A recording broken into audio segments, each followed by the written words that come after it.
remember when I was that age. Went out fishing on my own. At the campground, you sneak down, first one at the dock. Oh, it's when all the big ones hit. What a memory.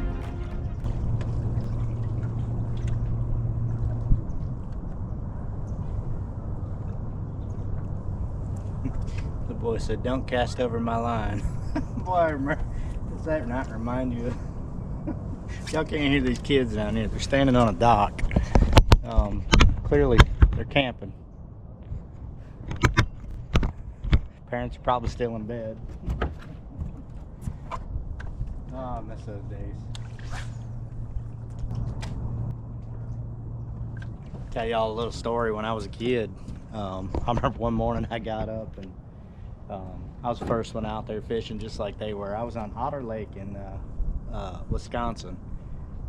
And I went down to the dock first thing in the morning and made a long cast, and I'm reeling in, and bam, I get hit. I think I got a crankbait on it. I think it was a Rapala.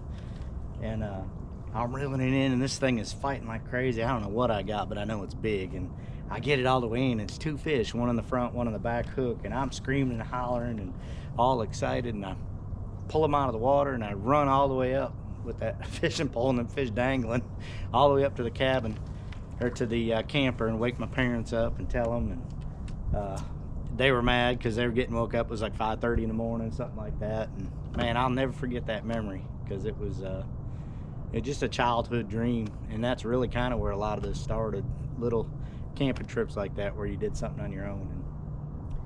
And just that independence, figuring it out on your own. I did that, you know what I mean? Y'all have been there. When you figure something out on your own and you start to have success with it, it fires it in you, and that's what fired it in me. Situations like that, memories like that, childhood memories. I had the best parents.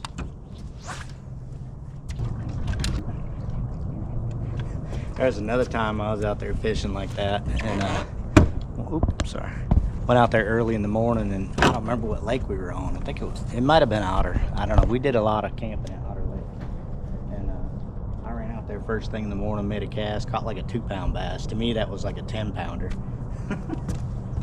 First thing in the morning, I didn't want to let it go. I hooked onto it and unhooked it and carried it up to the house, put it in a frying pan, or in a pot to boil noodles and stuff like that in.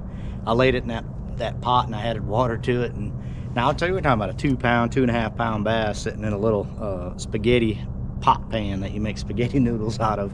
And I thought maybe I could keep it alive to show my parents. I didn't want to wake them up early. And I put him in there and left him there, and he got him laying down there. His tail was sitting up on the side, and his head was barely in the water. And I was like, he'll make it. There's water in there.